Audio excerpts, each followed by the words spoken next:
The NFL Draft is an event in late April that can turn a franchise around for the better or set them back several years. It happens almost every year, and over the past few, teams like the Cincinnati Bengals have nailed it by acquiring franchise cornerstones like Joe Burrow and Jamar Chase.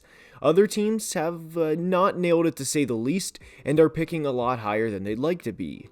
And every team goes into the draft after compiling hundreds of scouting reports and after having done thousands of draft simulations with one goal in mind. How can we improve our roster enough to eventually win a Super Bowl? And in today's video, we are going to discuss 4 NFL teams that are at a critical point in their franchise and cannot miss in the upcoming draft.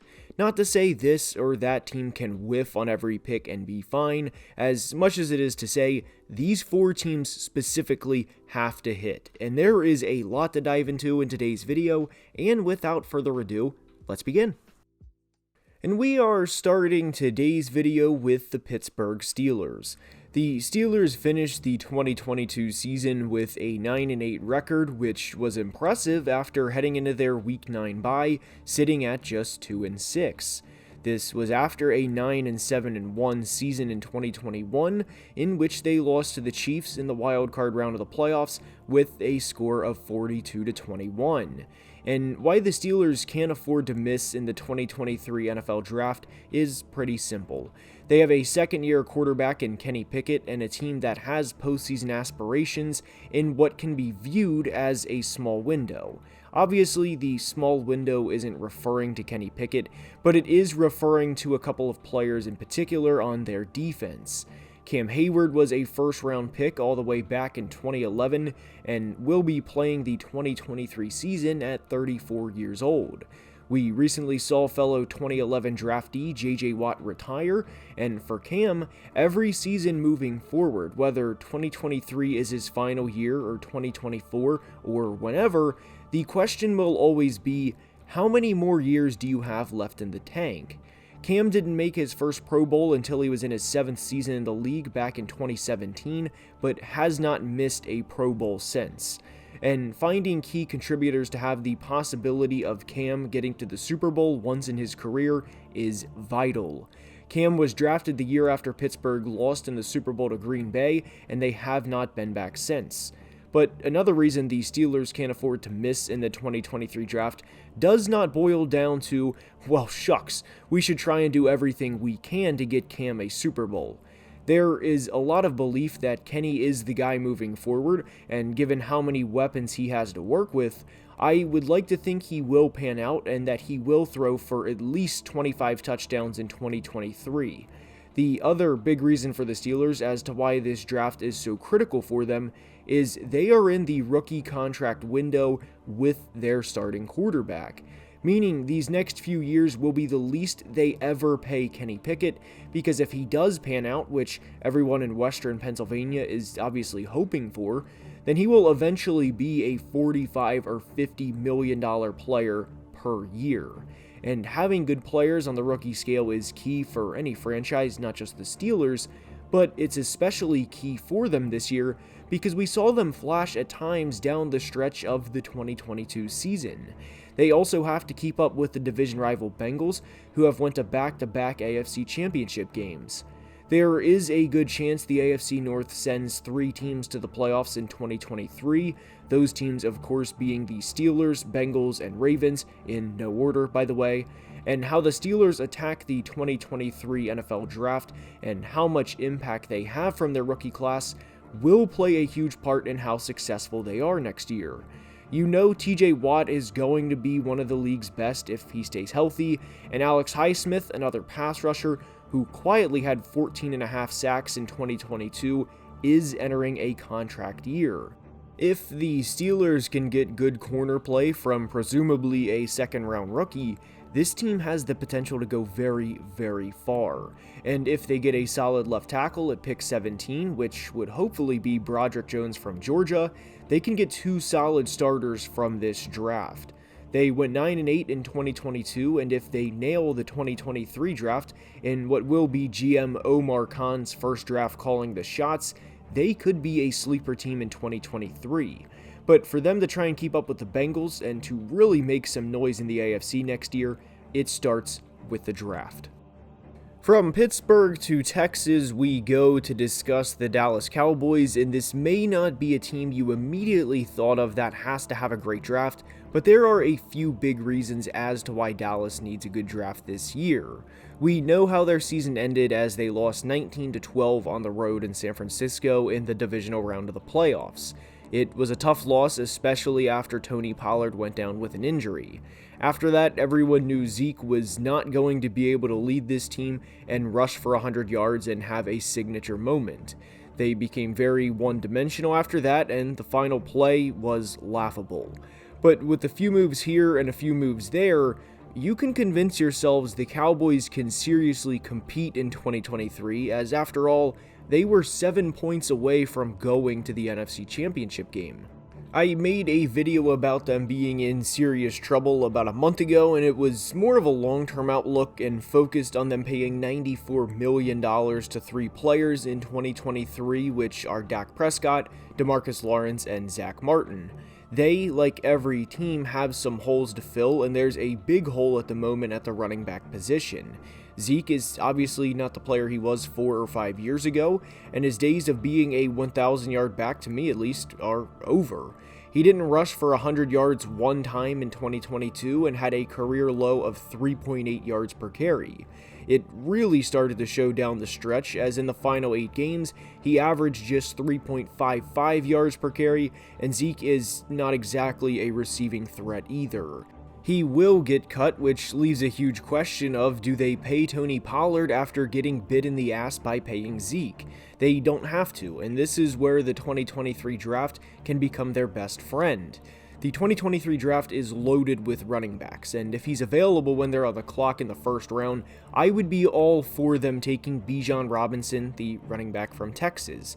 Drafting a running back late in the first round is entirely different than number 4 overall, which is where they drafted Zeke back in 2016, and Bijan would help Dak out tremendously.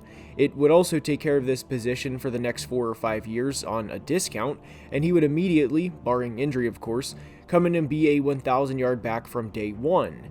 Even if they don't take Bijan, they need a second receiver, as CD cannot do it all.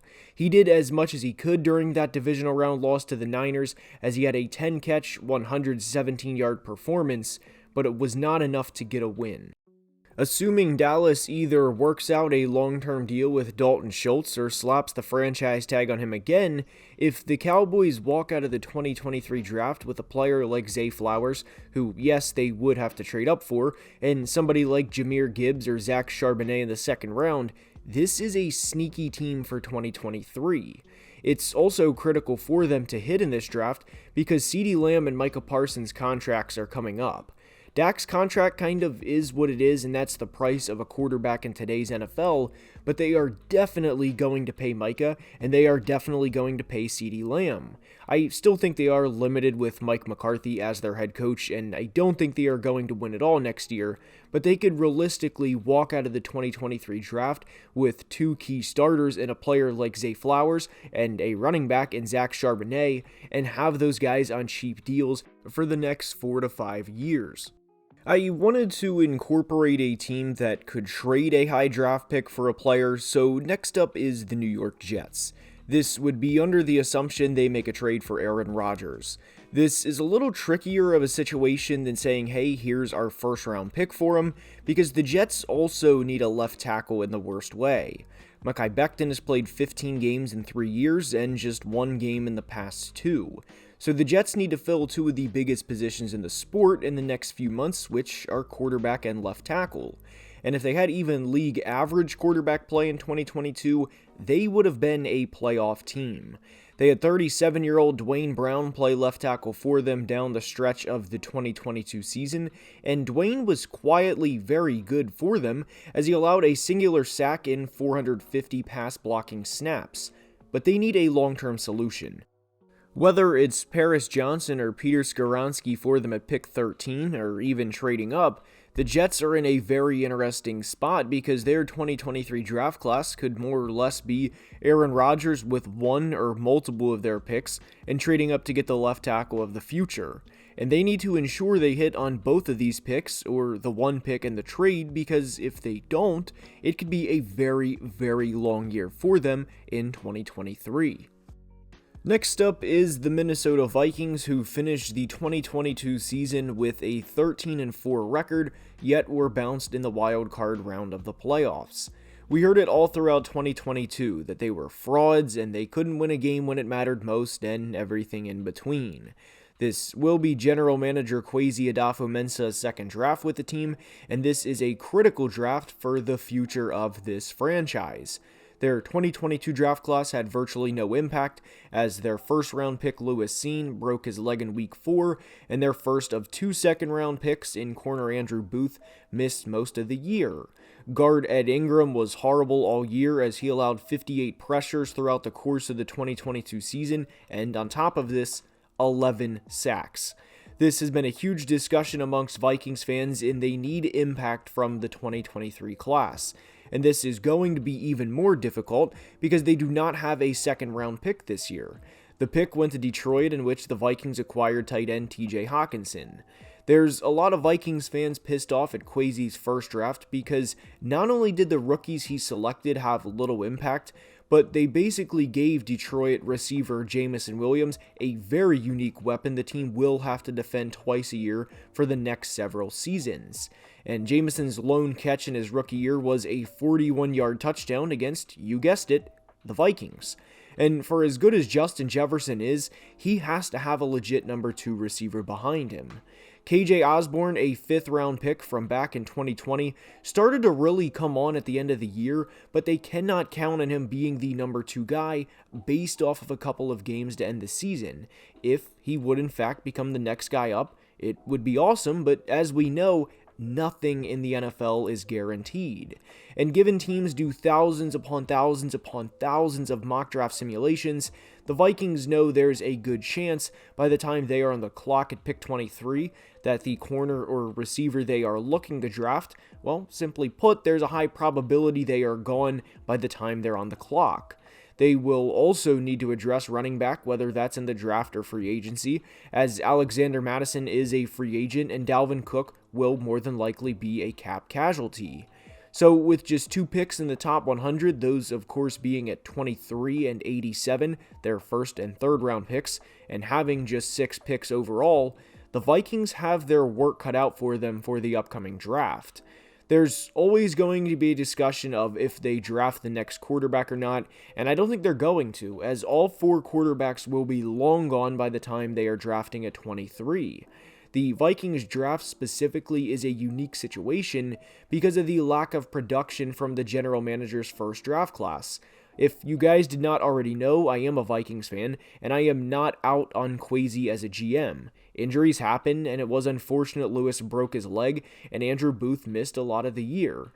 The defense in 2022 was awful, and the scheme was terrible. Brian Flores, the team's new defensive coordinator, will look to improve that in 2023 with some of those aforementioned picks. Fair or not, this draft means a lot more to the Vikings and their outlook, and specifically for Kwesi. He inherited a mess from the cap situation, and there were plenty of bad contracts that he had to clean up, but this all plays into him needing to hit on the 2023 draft picks, and it's going to be one hell of a challenge. And that's all I have for today. I hope you enjoyed. If you did, please like the video and subscribe to the channel, as it would mean the world and help a ton. Until next time, as always, please be safe and have a great day. Love you guys.